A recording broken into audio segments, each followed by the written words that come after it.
Bizim falçılar bildiyimiz, işlədiyi cinlər, aşağı təbəqə cinlərdir. Onların gətirdiyi məlumatın 80% yalandır. Ümumiyyətlə, cin deyə bir varlıq yoxdur. Ümumiyyətlə, cinlərin qidası ancaq enerji.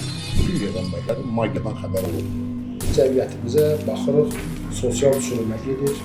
Bütün dünyada olduğu kimi bizim cəmiyyətdə də. Yəni, bu onun irəli gəlir ki, insanlarımızın yaşam tərzləri düzgün deyil. Yaşama düzgün yanaşmırlar. Ezoterizmdə magiya var mı? Bu cinlər nəyin müqabilində insanlarla işbirliyi görürlər?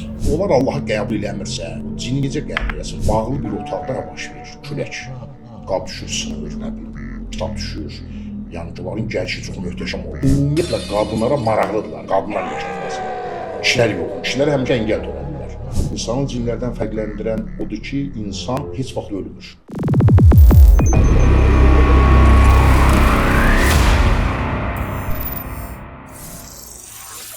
Salam hörmətli dinləyicilər, xoş gördük hər birinizi.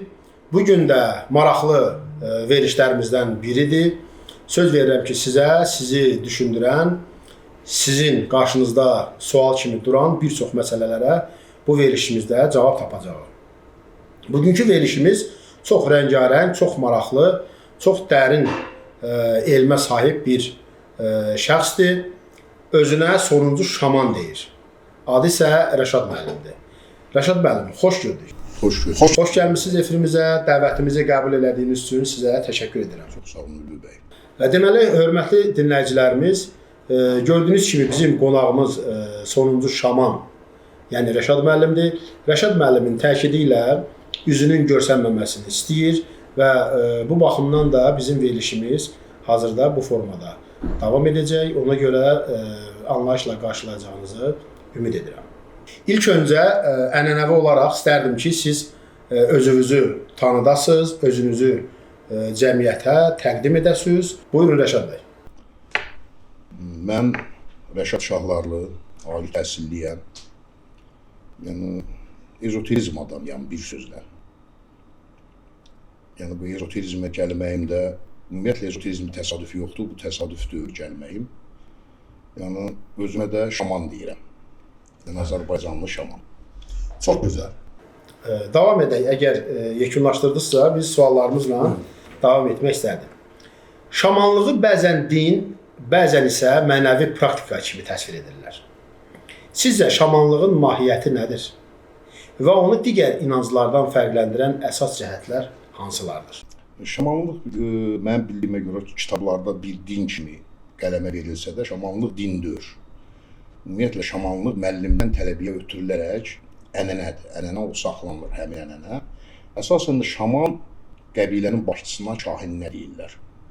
Yəni, ondan qalanları döyüşçü, iqtisadçı, inşaatçı, belə gedir o qəbilənin ətrafında olanlar, tikənlər, ov eləyənlər. Amma əsas şaman, şamanların başçısı sayılır. Hansı ki, o şamanların kahinidir. Ezoterik elmlər ondadır. Yəni, hər bildiyimiz şaman da mistika ilə məşğul olunur. Yəni, ezoterizmçi olunur, belə deyək. Yəni, net olaraq deyirəm ki, şamanlıq din deyil. Sadəcə bir həyat tərzidir. Bir ənənədir ki, tələbədən tələbiyə ötürülərək müəllimdən tələbiyə saxlayırlar. Aydındır. Şamanlığın ruhlar aləmi ilə əlaqə qurduqları deyilir.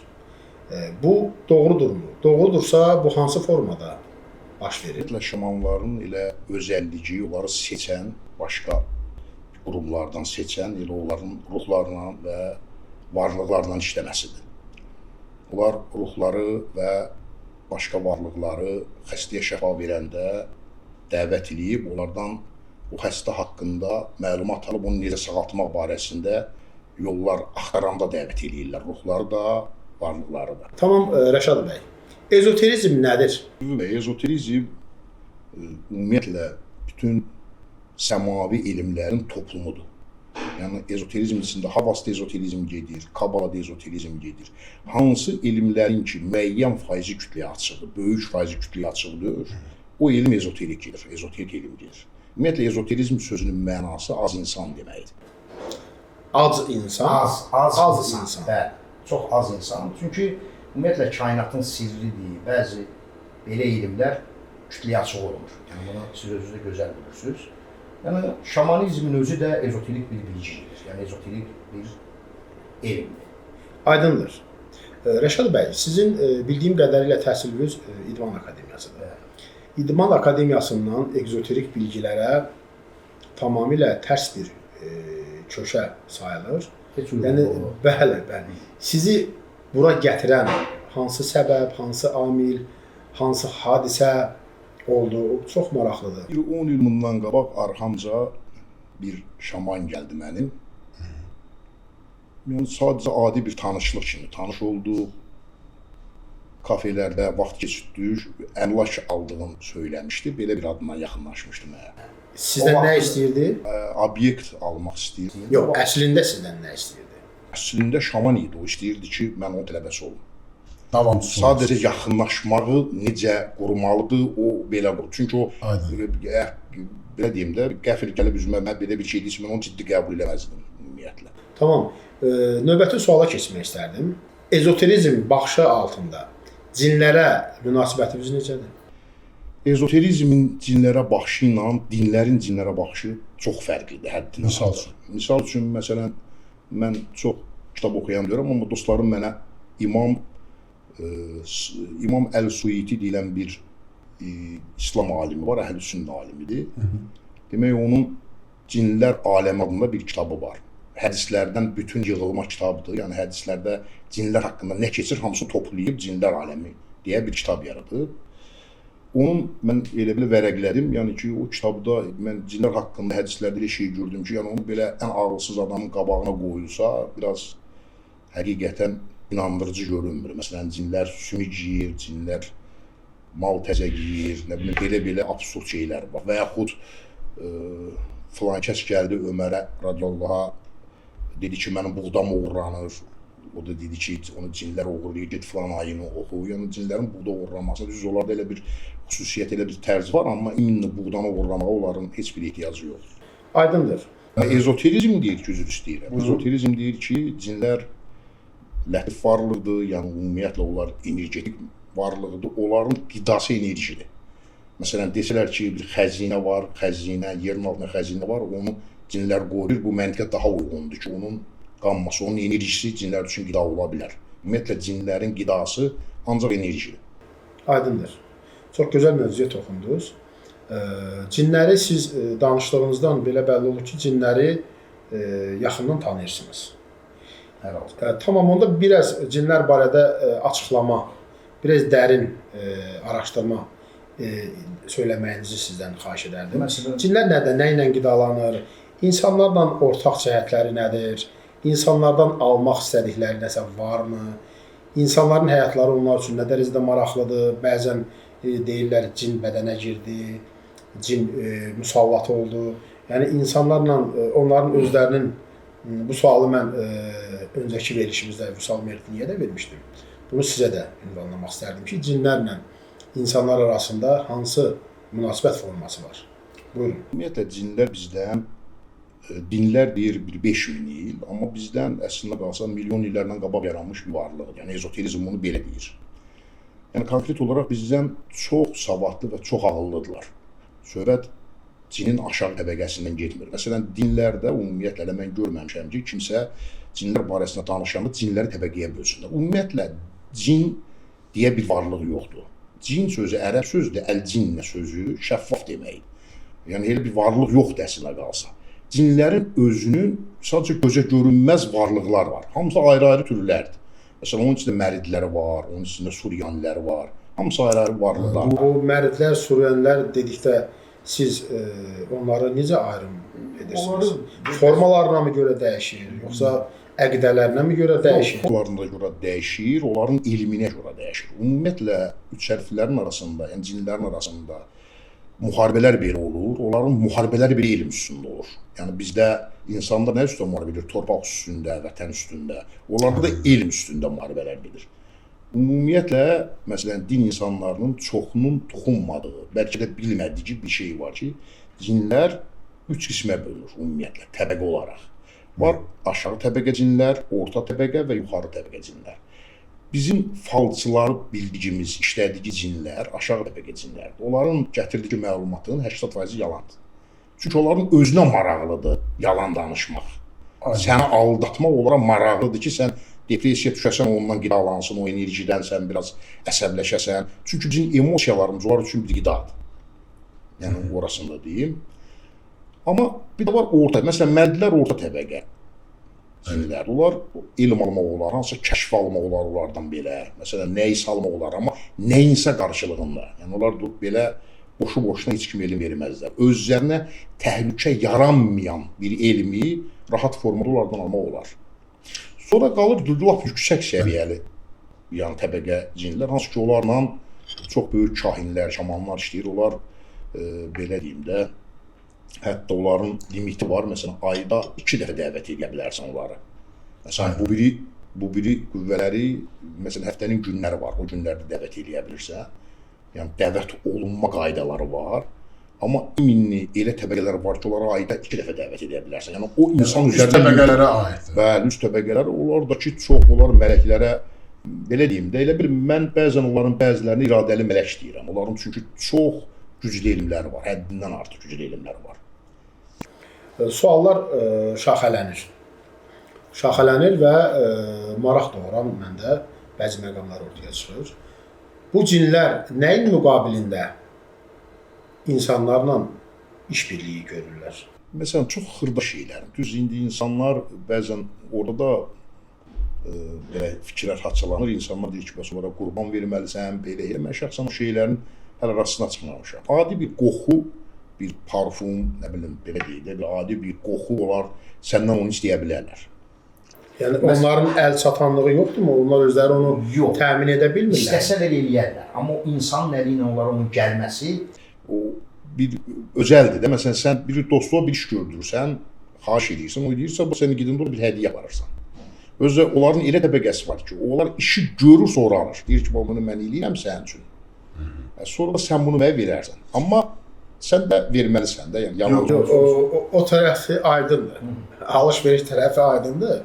Ancaq sual doğuran tərəfi ondan ibarətdir ki, elmi yüksək olan bir varlıqlar, energetik olan bir varlıqlar bu parfümü hara sıxırlar? Necə istifadə edirlər? Parfüm deyəndə və o qədər mi acizdirlər onun hansısa bir dükandan almaqda və yaxud da əldə etməkdə? Sualdır, amma bir şey də var da, bizim bəzi şeylərimiz biz onlardan asılı yox.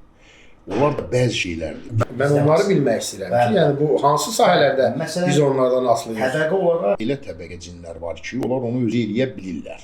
Düz hər təbəqə eləyə bilmir. Aşağı təbəqə ümumiyyətlə eləyə bilir. Hətta aşağı təbəqə materiya halına gələ bilmir. Amma yuxarı təbəqə materiya halına gəlir. İnsan da onunla gedə bilir. Öz görkəmində belə, sən xəyalında tutduğun bir qız, bir oğlan görkəmində onlar sənin xəyalını qəşəng oxuyurlar. O formada sənin qabağında otura bilər, səninlə danışa bilər. O dərəcədə. O dərəcədə, bəli, yüksək təbəqəyə aid olanlar. Əslində qalsa bu ezoterizm sirridir, bu qədər mən açmamalıyam, amma indi biz... Maraqlıdır, yəni bu bilgilər həm bizim üçün, həm dinləyicilərimiz üçün çox maraqlıdır. Bu üst təbəqə, o ali təbəqə, cinlərdə dediyiniz o ali təbəqənin istəyi nədir insanlar? Yenə deyirəm də, onlar əslində qalsa onlara çox maraqlıdır ki, onların bir insan sir saxlayan dostları olsun. Onlara o maraqlıdır əslində. Onlar onun axtarışındadırlar.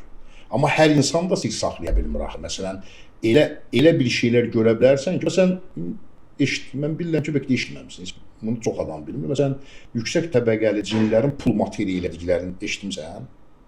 Xeyr. Məsələn, onlar yoxdan pul materiya eləyə bilirlər. Yəni, pulu Yəni kağızdan mı nəzərdə tutursuz, yoxsa qızıl falan? Yox, qızıl onların özəllikləri də onu heç vaxt çevirməzlər. Amma özləri nəyinsə qarşılığında sənə pul materiya eləyə bilərlər. Bu açılmayacaq bir sözdür, amma bunu mən sizə deyirəm ki, yəni əgər onlarla o səviyyədə dostluq eləyə bilirsənsə, yəni sənin heç vaxt maddi sıxıntın ola bilməz. Gözəl. Onlarla dostluğa girmək üçün nələri eləmək lazımdır? Məsələn, onlarla dostluq eləmək üçün sən ümumiyyətlə bu emosional fikirlərdən, ümumiyyətlə insanların içindən biraz kənarlaşmalısan, təbiətə bağlı olmalısan. Ən əsas, o insanlar onlara maraqlı olur ki, o insanların enerjisi normal insanların enerjisindən yüksək olur. Onun üçün də sən meditasiyalar eləməlisən, yəni onun özünüz belə deyim də, spesifik meditasiyalar var ki, onlar gündəmdə, piyasada yoxdur. Yəni onlar sən internet üzərində tapa bilməzsən. Yəni bu nəfəs meditasiyasına aid olan bir şey deyil. Tam fərqli bir meditasiya növləridir. Onlar qapalıdır. Yəni onlar hər adama verilmir, tələbələrə verilə bilər. Məsələn, bax o yolla onlar artıq sən yox, belə onlar yox, artıq sən onlara maraqlı olursan. Onlar özləri sənə gəlirlər, əgər sən o energetik o səviyyə qalxırsa. Çünki onlar başa düşürlər ki, enerjisi yüksək olan insan dediyi qodu, danışmaq, yəni bunlar artıq bu emosiyalar ölüb onun üçün. Onun üçün daha maraqlı şeylər olur. Ona görə də onlar o insanlarla yoldaşlıq edə bilirlər. Maraqlı bilgiləri varsa onların, onu cəmiyyətin bilməyi niyə onları narahat edir ki, o siz saxlayan insan? Çünki hər kəs o elmin dalınca düşəcək. Bunlar ümumiyyətlə ezoterizm belə. Yəni üzr istəyirəm, sözünü kəsdim.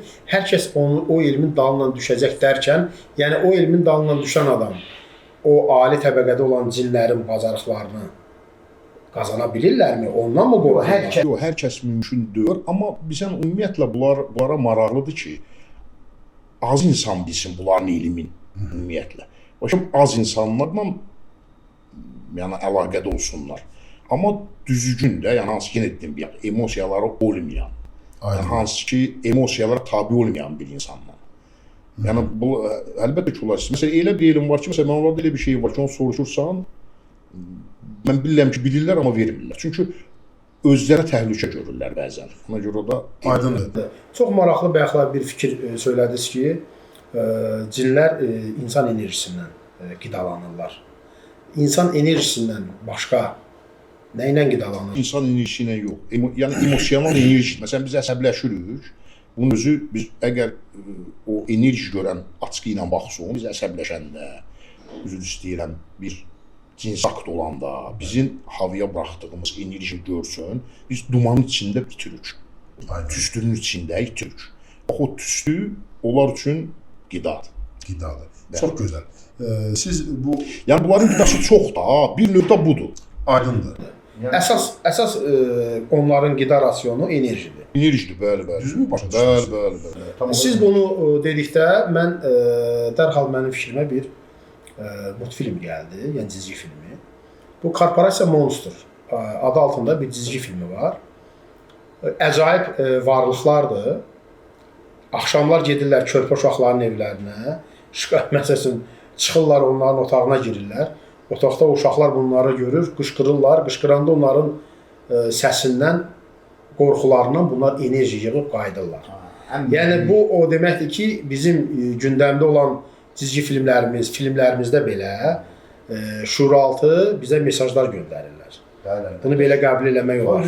Yaxınlarda paylaşmışam. Düzdür, mən özüm olaraq danışa paylaşım eləmirəm, amma hansı video fikirlərim uyğunsa onu paylaşıram. Məsələn, biz niyə görə içki içəndə deyirik ki, 100 qram içəcək bəs eləyir. Amma gəlirik 100-ə çatırıq, bəs olmuruq. İstəyirik ki, biraz içək. Biraz dəmləşirik, istəyirik biraz içək. İçdikcə biraz içməyə, o bizim daha da içki içməyə, daha da meyilləndirən onlardandır çox vaxtı. Çünki insan piyanlaşdıqca, sərxoşlaşdıqca çox böyük enerji sərf edir. Ətrafına, bəli. Gözəl. Növbəti sualıma keçmək istədim. Ezoterizmdə 3 göz anlayışı var. Bu bəsirət gözlə deyirlər el arasında. Bu barədə nə deyə bilərsiniz? Ona uyğun bir əhvalat danışacağım xırda. Demək, bu yaxınlarda bir xanım tələbə mənə dedi ki, bir şaman, adını çəkməyəcəm, bir şaman bir seminar eləyir, bir 70-ə yaxın, 50-yə yaxın xanım seminara çağırır və bunlara vəd verir ki, böyük pul müqabilində və sizin bir gündə bəsirət gözü açacaq. Bunu mən eşidəndə həqiqətən belə çox güldüm həddindən artıq. Deyir ki, niyə belə? Dedim ki, bir gün nədir? Bu nə qədər belə iddialı insan olasan 3 ildən tez, məsələn, xanımlar 2 il, xanımların energetikası ilə bizim energetikada çox böyük fərq var. Ümumiyyətlə, ezoterizmdə üstündürlər. Ümumiyyətlə, ezoterizmdə mane olunan vaxt var, sən inkişaf edin. Əgər bu elmin dalınca gedirsənsə, meditasiyalar, orada bəzi məqamda artıq cinlər başlayırlar maneə törətməyə ki, sən o hədəfi keçməyəsən. Amma xanımları eləmirlər onu. Çünki onlar bilirsən də hemofroditlər, onlar həm qadın da, həm özlərini mayalayırlar. Bəli, mayalayırlar. Ona görə də onlar ümumiyyətlə qadınlara maraqlıdırlar, qadınlar inkişaf eləsin. Kişilər yox. Kişilər həmişə əngəl törədirlər. Düz indi o əngəli keçirsən, çünki bizim mənə müəllim onu əvvəlcə demişdi ki, belə şeylər olacaq, amma yəni keçmək lazımdır da. Məsələn, şam meditasiyasında da adam qorxuzurlar, qaranlıq, bir görürsən, təzə olanda da biraz ehtiyat edir o işlər. Çəkindirmək istəyirlərsə. Çünki bilirlər ki, artıq onlardan da üstün bir varlığa çevrilirsə. Yəni insan elə belə deyilmi ki, Allah demir ki, mən insanı ən şərafətlisi yaratdım varlıqların içində. Onun əslində qalsa çox gözəl səbəbləri var və həqiqətdir. Yəni o söz. Çünki cinlər, məsələn, Vüsal müəllimdən eşitdim ki, onlar da imtahan verəcəklər, amma ezoterizmdə elə bir şey yoxdur. İnsanı cinlərdən fərqləndirən odur ki, insan heç vaxt ölmür. Heç vaxt. Bizi ölən cismimizdir, amma ruh emosiyan olaraq ülvü hansı yaddaşdadır, istəsə o yaddaşla da o ruhu yaşaya bilər əbədi. Amma cinlərin problemi oradadır ki, cinlər neytronlara, protonlara parçalanır, ölür. Onların ruhu yoxdur. Yəni onlar özü ruhdular. Onların yaşam sürəci nə qədərdir? Padşahları 10.000 ilə qədər yaşayır. 10.000. Bəli, padşahların elmləri, bax elm. Elm padşahlar imkan verir ki, onlar 10.000 ilə qədər yaşasın. Amma sıradan olanlar, döyüşçüləri, nə bilim belə işçiləri bir 3.000 il, 4.000 il, 1000 il o belə yaşayır. Aydındır. Bu bəsirət gözünə qayıdaq. Bəsirət uzaqlaşdı. Problem deyil, maraqlıdır. Hər halükarda maraqlıdır. Bəsirət gözünün açılması hansı formada mümkündür və insana nə verir? Fikirləri lakonik izah eləyək ki, sırf bizim suallarımız çox. Yayınır o. Maşallah, sizin bilgiləriniz də çox dərindir. Ancaq yayınmadan hamısına gələcək növbədə. Bu bəsirət gözü neçə bir müddətdə açılır və bəsirət gözünün açılması insana nə verir? Bəsirət gözü müəllim təyinatı ilə işlənməli. Çünki tək o qəfil açılarsa biraz çox böyük problemlər insan yaşaya bilər. Çünki qəfil elə bilir 3-cü aləmdən düşürsən 4-cü aləmə. Hətta 4-də də yox, 5-ə də düşürsən. Qəfil açılanda nə baş verir? İnsan nələri varlıqlar görürsən, məsələn evin içindəsən, hər şey heç nə yoxdur. Yəni heç bir cisim yoxdur ətrafında. Yəni baryor, divan, heç nə yoxdur. Sadəcə səmadan axan enerjini görürsən və bəzən varlıqlar görürsən. Bu da şizofreniyaya qədər gətirib çıxarda bilər. Ona görə də bu müəllim təyinatı nə olmalıdır? Hissə-hissə enerjiyalara olmalıdır. Çünki bunun özünün öz texnikası var. O texnikalardan keçməlisən. Amma mümkün olmasın. Bu insan asa bilər. Yəni kütlədən kim istəsə, yəni ürəkli olsa asa bilər. Aydındır. Növbəti sualımıza keçirik. Kabala barədə istəyirəm danışasınız. Kabala nədir? Kabala Davud peyğəmbərdən indi din adamlarının bu bəzən xoşlarına gəlmir deyəndə deyirlər ki, yox, peyğəmbər hara, yəni magiya hara, amma xeyr, bütün peyğəmbərlərin magiyadan xəbər olub. Yəni əsas da o dövrdə Davud peyğəmbərdən gəlmə, dövrümüzə qədər gəlib çıxma bir magik elmdir. Çox güclü bir magik elmdir. Yəni həmin Kabalanın hesabına icralı dünyaya meydan oxuyur. Kabala yəni dünyanın Kabala nə işi görür? Kabala Cadu görür, cadularla yox, məşğul cadular olur. onun içində xırda bir şeylərdir. Onların özlərinin ritualları olur, ayinləri olur. Havas elmi dediniz. Ona bənzər bir elm. Bəli, havas elə bu problem də ordadır ki, məsələn, Yahudilərin kabalası var, o ilə fəxr edirlər, hara gedirlər. Yəni onu bir arqument kimi ortaya qoyurlar. Amma bizim də havasımız var. Biz havasdan danışa bilmirik. Danışan kimi oradan bir müsəlman çıxır deyir ki, şirkdir. 2 kəlmə danışırsan, oradan çıxır deyir ki, Ümumiyyətlə, havas elmi barədə biraz məlumat verərdiniz. Havas elmi. Dinləyicilərimiz məlumatlı olsun. bəli, məsələn, bax, adi bir şey deyim, Cəlcəlütə deyilən bir dua var. Bəli. Məsələn, Cəlcəlütə duada 12 dənə cinin adı keçir. Hansı ki, o cinlərdən istifadə olunur. Cəlcəlütə duası İmam Əliyə aiddir. Gidin araşdırın, görəcəksiniz. Amma bu gün durub biz İmam Əlidəki İslamın O dua nə edir? duadır da, o duanı belə deyim də qaydasında, düzgün, indi o tam gəlib insanlara çıxmayıb, o müəyyən səhifə olur, onun gəlib müəyyən səhifəsi çıxır. O duanı oxuyarsansa suyun üzündə gəzə bilərsən. Yəni o səviyyədə onun gücü var. Cəlcəlütə duası. O İmam Əlinin duasıdır. Amma məsələn desən ki, bugünkü gün İslamda desən ki, məsələn İmam Əlinin duasında 12 cinin adı keçir və onu biraz qəbul etdirmək çətindir. Aydındır. Biraz ona görə havas gözdən düşür, amma əslində qalsa havas çox böyük bir elmdir, çox böyük bir ezoterik elmdir. O ilə çox şeylərə nail olmaq olar. Aydındır. Təşəkkür edirəm. Ezoterizmdə magiya varmı? Bəli, ezoterizmdə bütün elə o pillələri keçəndə o magiya etabını keçməlisən. Yəni o magiyanı mütləq bilməlisən. Magiyanın hansı etapını? Çünki Ağ magiya, qara magiya. fərqi yoxdur. Tam söylədilirsə, sadəcə sən onu necə istifadə edəcəksən, onun şəxsiyyətindən asılıdır. Ona görə də ezoterizm sınaqdan çıxmamış tələbələrə verilmir. Sən sınaqdan keçməlisən ki, ezoterizm səviyyəlisin, sən onun qar tərəfini işlətməyəsən, ağ tərəfini işlədəsən. Tamam. Bu cavabınız da aydındır. Peyğəmbərlərimizlə bağlı egzoterik baxışlarınız necədir? Ümumiyyətlə, belə deyim, Musa Peyğəmbər, dünyada 2 Peyğəmbər 13-cü dərəcə kahin olub. Yəni, bunu biraz Peyğəmbər deyəndə, bunu kahin, bizim kahin deyəndə söhbət bu kilsə kahini ilə getmir. Kahin yüksək mərtəbə olan insanlara deyilir. Aydın. Yəni, başqa adı yoxdur deyək, ona görə biz məcburuq kahin deyək. Məsələn, Musa Peyğəmbərlə Süleyman Peyğəmbər 13-cü dərəcə, yəni son dərəcə. Niyə 13 son da deyəcəm? Son dərəcə kahin olurlar. Ondan qalan 4 Peyğəmbər 12-ci dərəcə kahin olub. Orada gedir İsa, Davud, Amos Peyğəmbər, bəlkə adını eşitməmişsiniz. Demək, İsa, Amos, Davud.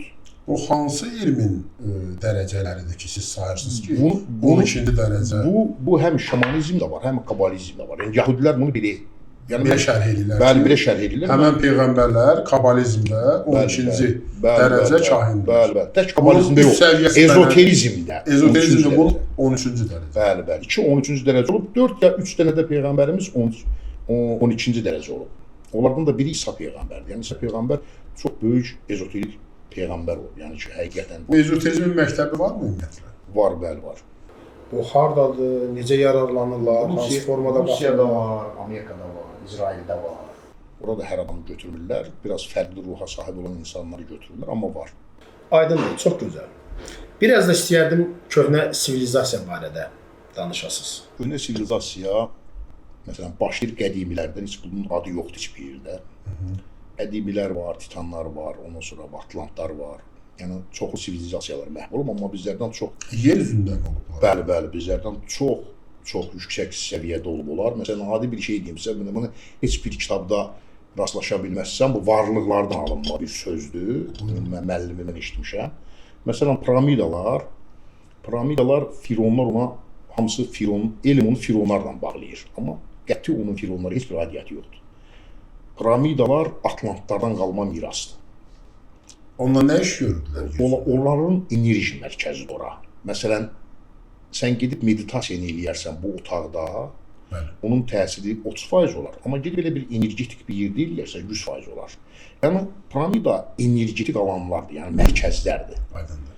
Onda belə çıxır Cənubi Amerikadakı o Azteklərin piramidaları, Hamısı, piramidaları, bütün Meksikadakı. piramida, bəli, onların hamısı ümumiyyətlə Mayalara aiddir. Onlar qabazlığın hamısı Atlantlara aiddir. Bəs niyə bu İslam ölkələrində kümbəz halındadır, dairəvi haldadır, amma digər ölkələrdə bu piramida halı? Ayrı hal şərt deyir ki, yəni ki, harda toplum çox yaşayıb Atlantda, Mən tikintilər Orada- nəzərdə tuturam. Hə, bildim orada. Fikir verirsinizmi? Piramidalar üçkənzdilər.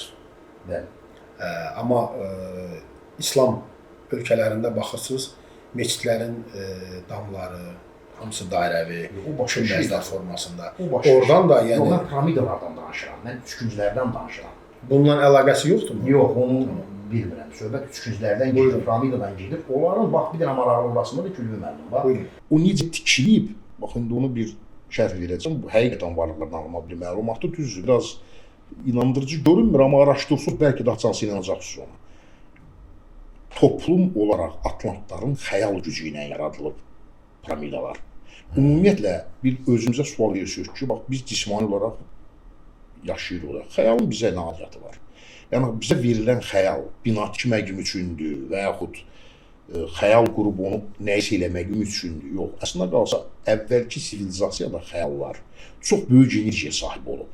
Məsələn, Atlantlar bu hətta Quranda da keçir ki, məsələn, Quranda belə bir keçməlidir ki, deyir ki, sən əgər orada Adəmi elə bir tənbih edir də, deyir, əgər sən almadan yeyərsənsə, yəni yorularsan, belə bir şey var. Yəni oradan belə bir çıxır ki, elə bu həqiqətən, yəni əsl insanlar əziyyət çəkib nəyisə yeməyiblər. Onların yemək istədiyi, yox, yemək vaxtı materiya halı ilə, onlar o elmi biliblər. Xəyalında qurublar nə yemək istəyirlər.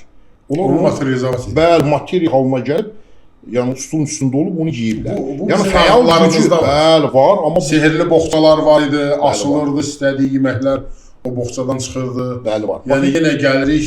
Yenə gəlir görə. Amma həqiqətən Atlantların xəyal gücü ilə toplum xəyal gücü ilə əl-ələ tutaraq piramidalara qururlar. Yəni ki, insan əməyinin ora daş qaldırmaq, 50 dənə versiya qoyurlar, fillə qaldırmaq, mamutla qaldırmaq. Yəni bunlar hamısı cəfəngiyatdır. Çünki bunu çox üstvarlıqlar deyir. Bunu insan fikri deyil. Gözəl, çox maraqlı tərəfə gedir bizim verilişimiz. Növbəti bir sual vermək istədim. Yer kürəsi, birinci onun kürə və düz formada olması barədə sizdən soruşardım. İkinci də yer kürəsi qorunurmu o varlıqlar tərəfindən? Birinci növbədə Yer kürəsinin qorunmağından deyə. Buyurun. Bu Yusif Güney ortaya çıxıb bu 12-li masa Bəli. söhbət eləyəndə mən onu tələbələrin Allah şahiddir ki, mən onu 2 il qabaq demişdim onlara. Sadəcə onda mən heç bir internet platformasında yoxam, bir Instagramdayam, yəni Ezoterik Yol səhifəsini işlədirəm. Orada açığı paylaşmağa qorxurdum. Çünki əvvəl biraz baxış başqa cür idi. İndi biraz yəni aydınlanmaq çoxdur deyə bəzi şeylər danışmaq olur. Məsələn, mən elə şeylərdə bu Atlantlar elə bir şey ki, mən danışmamalıyam, amma bilirəm ki, müəyyən kəsmə başa düşəcək. Yetərincə məlumat var sosial şəbəkələrdə. Yox, bu danışdıqlarım kitab üzərində yoxdur. Sadəcə indi ola bilər bəlkə haçansı olsun. Yəni deməkdə məqsədim odur ki, yer kürəsinin o 12-li masanı əslində qalsa Yusuf Güney çox gözəl deyir. Yəni düz də deyir. Sadəcə orada bir dənə səhv anlayış odur ki, onları cisimləşdirir. Düz indi onların astral sahətdə onlar həm cisim formasında ola bilirlər, həm də görünməz ola bilirlər. O ayrı məsələ. Yəni ki, 12-li masanın lap xırdalığını mən sizə deyim, 6-sı 3000 il qoruyur yer kürəsini. 6-sı da 3000 il. İndi bu yaxınlar illərdə növbəti 3 il gəlir. Bəli. Yəni ki, o böyük 3 il artıq təhvil verir. O 6-lığa, 6 nəfərə, belə deyim də, o qoruyucuya. Bəli, məsələn, indi düz deyib, biraz belə deyəndə indi başlayacaqlar ki, Allah ehtiyac yoxdur onlara, aydın məsələ ehtiyac yoxdur. Allah istəyərsə heç nə ehtiyac yoxdur, nə lazımdır, ona öz enerjisi bəs eləyir. Yusuf Güney bu astral səyahət barədə də danışır. Onu da mı düz deyir? Bəli, düz deyir. Astral səyahəti hər insan edə bilər. Onun sadə bir texnikası var, haradasa bir 2 ay işləmək lazımdır onun üzərində, amma zəif energetikası olan insan eləməsə daha yaxşı olar da biraz. Yəni problemləri, borc düşünən belə insanlar olmamalı. Aydın. Bu insan bu kimi şeyləri biləndən sonra ortaya bir sual çıxır. İnsanın yaradılışı nə üçündür? Bu barədə bilginiz varmı? Yəni indiki insanların 90%-i var dövlət toplamaq, hansısa bir vəzifəyə təyin olunmaq, yəni bu cılız bir şeylərdir. Bu siz dediyiniz dəyərlərin yanında bunlar cılız bir şeylərdir. İnsan ümumiyyətlə onun üçün doğulmayıb. Nə üçün? İnsan doğulub, var dövlət yığmasın. İnsan doğulur ki, ruhun qutarsın. Sən əgər ruhu qutarmasan, sən bir də olacaqsan. Bu davam edəcək. Elə bir ruhu nədən qutarsın? Deyəcəm. Məsələn, velosipedin hava vurulan, təkərdən hava vurulan yeri, həyat bax odur. Fırlanır, gəlir yeni yerdən keçir. Fırlanır, gəlir yeni yerdən keçir. Sən bir var dövlət dalınca düşmüsənsə, 60 illik, 70 illik ömürdə, ömür bitəcək, sən öləcəksən, yenə hansısa uşaq inteqrasiya eləyəcəksən, yenə də sıfırdan, göbək də kəsiləndə emosiyaların sıfırlanacaq, ana bətnində kim olduğu biləcəksən. Amma göbək kəsilən kimi artıq sən sıfırsan, sən başlayacaqsan təzədən, elə bir təliyə salırlar da bir növ. Sən başlayacaqsan uşaqlıqdan, yenə də bəli, emosiyalar yığmağa. Redki insanlardır ki, keçmiş reinkarnasiyasını xatırlayır və oradan davam edir. Bu çox redkidir, amma yüzlərlə buna sübutlar var. O aydın məsələdir. Məndə bu barədə çoxlu paylaşımlar var. Amma sən yaxşı olar ki, ruhu qutarasan, ümumiyyətlə doğulmayasan. Yəni cisimdə doğulmaq əzabdır. Yəni bu cisim, mən şəxsən cəhənnəmi ezoterizmdə cisimdə doğulmağa gətirirəm. Çünki bəli, məsələn İslam deyir ki, sən imtahan üçün göndərilmisən. Amma ezoterizm deyir ki, imtahanın içində inkişaf üçün göndərilmisən. Yəni sən imtahan ola-ola inkişaf eləməlisən ki, sən bir də doğulmayasan. Yəni belə deyim də, cismani olmadan əbədi yaşayasan. Məsələn, insanlar deyir ki, yox, cismani olmadan ora daha maraqsız olur, amma əksinə. Sən oranı görməmsən axı, ora daha maraqlıdır. Aydındır. Biz dünyanı qorunmağınla bağlı danışdıq. Dediniz ki, indi növbəti 3 illik gəlir, 3000 illik gəlir. o növbəti 3 birlikdə başqa canlılara verəcəklər bu qorumağı. Bunlar, bu canlılar kimlərdir? Cinlərdir, mələklərdir? Yox, onların içində insanlar da var. Bax, inkişaf eləyib belə mələkləşən insanlardır və Anunnakilər də var. Anunnaki. Qarşıdırlar, bəli. Amma orada Yusifgilin bir şey ola bilər ki, onun interpretasiyasında yanılıb. Bəli. Yəni o arada bu deyirlər reptilianlar zətdə, onu deyirlər reptilian deyirlər, bilir ki, yoxdur. Tamam. Yəni, reptilian formasına gələ bilən cinlər var. O formaya gəlirlər, onu düz elə görürlər. Elə bilirlər ki, elə bir irik var, amma o deyil, o cindir. Qorxuzmaq üçün başı kərtənkələ, quyruqlu, insan formasında belə bir formaları ala bilir. Cinlərin özlərinin forması necədir? Cinlərin ümumiyyətlə forması yoxdur. Yəni bir şeyin ki, bizim Və siz qısmımız niyə görə görüşəndə, danışanda materiya halına gəlir, çox o da retika halda. Sən materiya halına ehtiyac varsa gətirirsən. Amma materiya halına gəlməyəndə sadəcə bilirsən ki, yanındadılar da, onu hiss eləmənə var ki. Ümumiyyətlə yüksək Bəs onlarla ünsiyyəti necə qurursunuz? bax telepatik yolla. Yəni o Telepatik yolla heç danışırsınız. vaxt və onların dili yoxdur. Ümumiyyətlə bir orta təbəqədən yuxarı cinlərin dəvətində Bəli. bağlı bir otaqda nə baş verir? Külək, qab düşür, sınır, nə bilim, kitab düşür. Yəni onların gəlişi çox möhtəşəm olur. Yəni Bunu aşağı təbəqələrdə olmur o. Aydındır. Bu prosesin birini biz çəkiliş vasitəsilə eləyə bilərikmi? Yüksək təbəqəni yox. Onlar heç vaxt ona getməzlər. Hansı təbəqə? Yəni onlar reklama getmir, amma aşağı təbəqə hə məsələn nəsə bir şey eləmək olar hasansa. Aydındır. Çox gözəl. Keçək növbəti sualımıza. Səhifənizdə xərçəng xəstələri ilə bağlı bir paylaşım oxudum ki, onlara şəfa verə bilirsiniz. Təbii ki, bu bizim həssas tərəfimizdir. Xərçəng xəstələrimiz dünyada da olduğu kimi Azərbaycanda da çoxdur. Siz çox. Bu istəyərdim ki, bu suala cavab verərkən biraz diqqətli olaq. Yəni insan qəlblərinə ümid vermək, yəni bunlar çox titiz məsələlərdir. Bu barədə danışmağınızı istərdim. Bu xərçəng xəstələrinə necə şəfa verirsiniz? Bu nə dərəcədə realdır? Bu şamanik və şamanik qayda ilə, yəni şamanların yolu ilə müalicə olunur. Onların dilin altına damcılanma qaydası ilə dərman gəlir, şaman göndərir, mən onu qarşı alıram və xəstəyə təqdim edirəm. Əlavə olaraq öz elmimlə, yəni müəllimin məsləhəti ilə onun köməkçi maddələr olur burada. Qarışımlar olur, nastoykalar olur, belə deyək də. Yəni xərçəng qəbulu 2 kursa, məsələn, bir təzə başlamışam ki, tam olaraq sağaltdığım xəstə var. O xəstələri efirimizə dəvət edə bilərikmi? Biz yaxşıdırlar, övladların eləmək olar, problem yoxdur. Məsələn, onun sağaltdığımın biri mənim izləyicim idi, Pilates müəllimidir, xanımdır. Sevinç xanım, o deyir ki, heç bir problem olmaz. Yəni o çox maraqlı olardı. Yəni dinləyicilərimiz də biraz lap nömrəsini də verə bilərəm. Yəni əlaqə də saxlaya bilərsiniz, heç problem yoxdur. İndi hal-hazırda da 5-i müalicə edirəm. Hal-hazırda 5 nəfər müalicə altındadır. Məsələn, olur da elə bir, məsələn, bu yaxınlarda bir xəstə çıxmışdı mənə.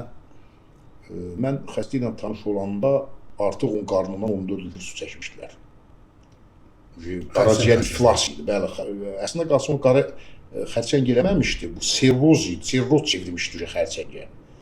Ona biraz gec qaldıq, belə xəstələr olur. Amma indi o səviyyə, indi özün bilirsən ki, artıq o dönüşü olur. Əslində qalsın, şamanlar üçün onun da dönüşü var, yəni onu da nəsə eləyə bilərlər. Amma bugün mən əlim nəyə çatır, onu eləyə bilirəm də, öz enerjim qarşılığında. Amma belə o 3-cü, 4-cü dərəcə normal, əgər yemək yeyə bilirsə, yeriyə bilirsə, gəzə bilirsə, bunları sağaltmaq mümkündür. Yəni bunu hamımız bilirik ki, məsələn, Steve Jobs kimi 9 milyard pulu olan, Amerikanın marağında olan, ABŞ-ın marağında olan, çünki ABŞ dövləti maraqlı idi. Sağalda bilmədilər, bəli. Çünki yox, şaman, onlar hamısı ateist idilər. Ümumiyyətlə, ateistlər şamanları qəbul eləmiş.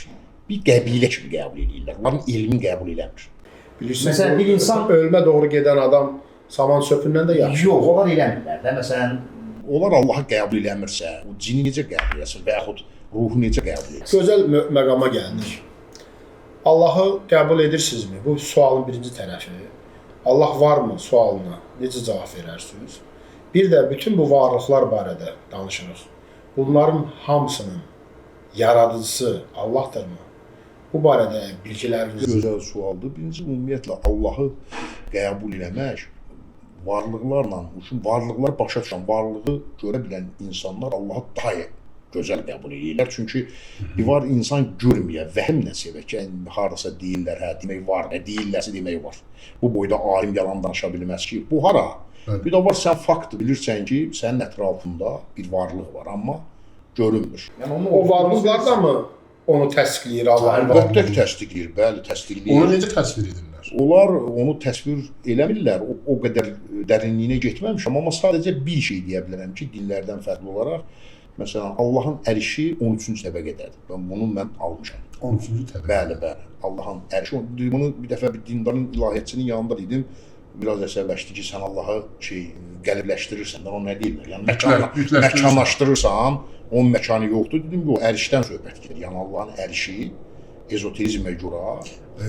Yaxşı, əgər o qədər titiz yanaşırlarsa, niyə Quranda, ayələrdə peyğəmbərin Allahla görüşünü Təbəqə qalxdıqca, hansı ki o 13 təbəqə varlıqlar var, hər təbəqənin öz sahibi var. Yəni onların hər qalxdıqca təkləşirlər. Yəni onları kamilləşdikcə təkləşirlər. Allah elə türklər demişlər, təsarlayıb şeylə qaydasına qoşu olaraq təklik bəs eləyir. Yəni hər bir şeyi o təklikdə onlar onu ala bilirlər. Onların çoxu qalxdıqca ancaq elm, onlara maraqlı, bizdə olan zövq, bizdə olan həzz, hətta onlarda başqa mədəniyyətdədir. Çünki onların mədəniyyəti başqadır. Və bizdən də inanın ki, yüksək. Yəni çox şeylər, biraz insan düşüncəsində belə bir şey var, görmədiyi şeyin bir növ düşmənlikdə insan. Deyəndə ki, orada məsələn arada olur, məsələn cənnətdə məsələn qadın yoxsa bu nə oldu belə elə? Başa düşmürlər axı. Oradakı mədəniyyət tam başqadır. Sizi çox gözəl başa düşürəm. Sadəcə olaraq belə bir sual vermək istərdim. Təbəqələr qalxdıqca orada insanlardırmı yoxsa başqa varlıqlar? Yox, tam başqa varlıqlardır. Sadəcə insan mələkləşmə dövrü var. Ezoterizm gəlir ora çıxır. Əgər sən düzgün qaydada irəliləyirsənsə, sonra o mələkləşmə dövrü necə ki o 12-li masa var. Sənə elə bir iş tapşırılır, əbədi olaraq yaşayırsan. Yəni mələk statusunda, insansan. Ancaq mələk statusunda ruh halındadır, yəni görünməz halda yaşayırsan. Hətta sənə ona icazə də verilir ki, mən bunu şəxsən müəllimdən, Şaman müəllimdən işləmişəm ki, sən arada bir öz səcəründən olan insanlara gəlib görünüb, dəstək olub, onu çətinlikdən çıxardıb qayıda bilirsən. Yəni belə bir məqam verilirsə. Aydın. Növbəti bir sualımıza keçmək istərdim. Bu istər şamanizm olsun, istər ezoterizm olsun, istər kabal olsun, istər magiya olsun, adına nə deyirsiniz deyin. İnsanlara nələri demək istərdiniz bu barədə? İnsanlar nə etməlidir? İnsanların düzgün yaşam qaydası varmı? Bunlar barədə istər cinlər, istər obsi qüvvələr sizə bunlar barədə nələrsə deyirlərmi ki, insanın yaşamında məqsəd var və yaşam qaydaları necə olmalıdır? Düzgün yaşam qaydası varmı? Varsa bu hansı formadır? Çünki cəmiyyətimizə baxırıq, sosial çürümə gedir. Bütün dünyada olduğu kimi bizim cəmiyyətdə də. Yəni bu onun irəli gəlir ki, insanlarımızın yaşam tərzləri düzgün deyil. Yaşama düzgün yanaşmırlar. Yəni bu barədə həmən qüvvələrlə aramızda söhbətlər olubdurmu? Olubsa nə düşünürlər? Məsələn, bu qüvvələrdən çox gəl bu müəllimimi isnad eləyərək danışır. Bu daha doğru olar. Müəllimin kimliyi barədə deyə bilərsinizmi kimliyi? O bizə qalsın da. Azərbaycanlıdır. Əsas üstün tərəfimiz odur ki, mənim müəllimim dərəcəsində, məsələn, dünyada bir 60-70 adam var. Bu Azərbaycanlı olması bizim üçün qürur vericidir bu heç. Bu əla bir şeydir. Qaldı ki, o dediyiniz çox gözəl bir şeyə toxundunuz Zülfü bəy.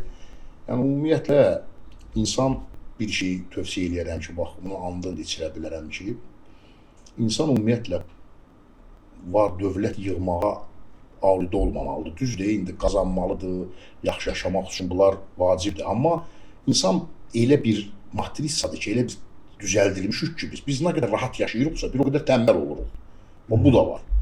O Mevlana belə bir söz var, deyir ki, dahili kasıblıqda gizlidir. Yəni, sən nə qədər ki, bütün dahilərin hamısı kasıblıqdan o vəziyyətə gəliblər. Yəni, çox çətinlikdən gəlib çıxırlar o vəziyyətə. Heç vaxtı belə güllü gülistanlı olan insan heç vaxtı yüksək zirvədə ola bilməz. Çünki ona maraqlı olmur hər şey var qaydasındadır. Hətta yaxşı yaşamaq düşünməyə mane olur. Bunu mən tam əminliklə deyə bilərəm.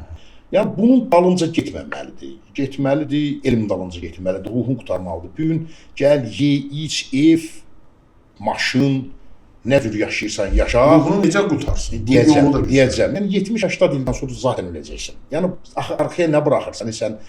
Amma axı biz ölümsüz varlığıq. Mən bunu deyirəm. Mən bunu istədiyimiz bir insandan debatını deyə bilərəm, sübut deyə bilərəm ki, insan ölmür. Zaten elm bunu sübut edir ki, yəni reinkarnasiya haqq. enerji heç vaxt məhv olmur, Olmur, forması dəyişir. bəli. Yəni ki, bundan ötürü insan ruhunu inkişaf etdirməz. Bax, ildə bir dəfə bizə deyirlər ki, kəşfə gedək. Düzdür? Amma bizə deyən yoxdur ki, ildə bir dəfə ruhu təmizlə və yaxud ildə bir dəfə heç olmayayıq və yaxud ayda bir dəfə heç olmayayıq, ruhu inkişaf etdirməyin yollarını axtar. Necə inkişaf etdirir? Gəlin bu efirimizdən istifadə edək. Dinləyicilərimiz üçün də çox maraqlıdır. Ruhu necə təmizləmək olar? Bizə konkret misallar, konkret əgər sizin bildikləriniz bir şeylər varsa, bu barədə nələr deyəsiniz. deyə bilərəmsə onu deyə bilərəm. Buyurun. Məsələn, Habasdan deyə bilərəm çünki bizim eqregorumuz İslamdır. Buyurun. Yəni o eqregor enerjidir, İslam enerjisi. Biz onun altını deyirik. Ona görə də yaxşı olar ki, İslami qayda ilə təmizlik edək. Məsələn, insanlarda bizlərdə bilirik də nəzər haqqdır, bunu İslamda deyir, yəni bunun enerjisi, nəzərin enerjisi həqiqətən insanın aurasını, ruhunu zədələyə bilir. Məsələn, ayda heç olmaya 2 dəfə, 15 gündən bir, məsələn, bir xırda bir mini bir rüqiyyə eləyib suyun içini içmək lazımdır ki, o məsələn ruhu çox gözəlləşdirir.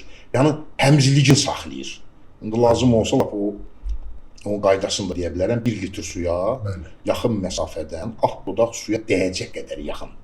7 Fatihə, 7 Ayətül Kürsü, 11 İxlas, 11 Nas, 11 Fələq. Bu surələr, bax saylar, əbcəd sayı çox önəmlidir. O sayın yaratdığı enerji var, ona görə çox önəmlidir. O sayda o suya oxunur, 3 gün içilir. Bu artıq sənin üzərində olan nə qədər negativ enerji var, onun hamısını təmizləyir. Düz indi bu vudu magiyası olunubsa, bu çətin olur, amma orta səviyyəli nə varsa təmizlənir. Bunu hər bir insan öz evində eləyə bilər. 15 gündən bir, 10 gündən bir. Bu heç, bu təmizlikdir. Amma necə eləyək ki, ruhumuzu inkişaf etdirək? Bu hər kəs açıq deyir Ülvi bəy. Sadəcə bir dənə onu deyə bilərəm ki, insanlar təbiət qoynunda olsunlar, ayaq yalın gəzsinlər, torpaqla balanslı olsunlar, ağacı qucaqlamaq lazımdır, vallahi. Yəni çayın içində ayağı çayın içində qoyub suyun içində əlvə ora-bura gəzdirib bir 20 dəqiqə baxmaq lazım, çox böyük enerjisi var. Yəni bunlar, yəni təbiətlə insan, şamanlar deyir də insan təbiətlə bağlantısını itirəndə artıq insan olmur. Məsələn, şamanlarda belə bir qayda var. Əgər bir şaman 60 yaşında ölürsə, 70 yaşında ölürsə, heç onun yaşına getmirlər. Ki o şaman olsaydı o qədər yaşamazdı. İndi düz bəzi o dinmə daha çıxıb deyəcək ki, yox, burada qədər var, o. Amma mən deyirəm ki, qədər deyilən, yəni ezoterizmdə qədər yoxdur. Qədər təbiət hadisələrinə, kainat hadisələrinə aid. Allah bizə ortalama 120-140 il ömür verib. Yəni bu ortalama ömürdür. Sən düzgün həyat tərzi yaşa, çox yaşa. Aydındır. Aydındır. Çox gözəl bilgilər, çox gözəl fikirlər, maraqlı yanaşmalar sərgilədiniz. Bugünkü efirimizdə sizə təşəkkür edirəm buna görə. Və sizdən bir şey sonda istərdim. Başınıza gələn maraqlı hadisə və yaxud da insanlara onun barəsində danışmaq istədiyiniz hadisələr varsa, onlardan birini, bir neçəsini danışmalısınız. Ən böyük hadisə Arxamca müəllimimin gəlməsidir. Hansı ki, mən ona sizə görə gəlmişdi. Bəli, mən ona belə deyim də şəklini göstəriblər. O da mənim şəkillə axtarıb. Aydındır. O elmin dalından getməyinin yollarını da özü göstərdi. Hansısa kitab vəsaiti, hansı yazılı bir vəsait verir misiniz? Ezoterizm kitabda olmur. Ümumiyyətlə, onun kitabda olan şey ezoterizm 3%. Ki, mən runillərə. Yəni onun gücü var. Söhbət ora yazılan. Bəli, çox zaman sosial şəbəkələrdə qarşıma çıxır. Bəli. Biri ruzu onun yazdırır onları. Enerjisi var, amma çox zəif və onun açarı var. Maraqlıdır ki, onu yazanlar onun açarını bilmir. Yazırlar, onun mesela kuyusu var. Neçə dəfə fürməlisən onu. Aktivləşdirmək üçün. O aktivləşdirilməz havasında deyilədir. Yazılan duaların. Əgər üstünə oxunacaq açarı yoxdursa, o dua heç nəyə yaramır. O adı bir kağız parçası. Yəni onu sən açarın üstünə oxuyanda onu artıq xuddamın təkib edirsən. Onun icraçısını artıq sən işə cəlb edirsən, bəli. Aydındır. Çox sağ olun. Bugünkü efirimizə gəldiniz. Bugünkü verilişimizi yekunlaşdırmaq istərdim. İnşallah bizim sizinlə verilişimiz də silsiləli şəkildə baş tutacaq. Təkrar sizi bizim studiyada görməkdə xoş olar. Sonda dinləyicilərə demək istərdim ki, bizi yaxından izləyin. Bizim bu kimi verilişlərimizin daha çox olmasını istəyirsinizsə, kanalımıza abunə olun. Bizi sosial şəbəkələrdən yaxından izləyin. Sağ olun, növbəti verilişlərdə görüşənədək.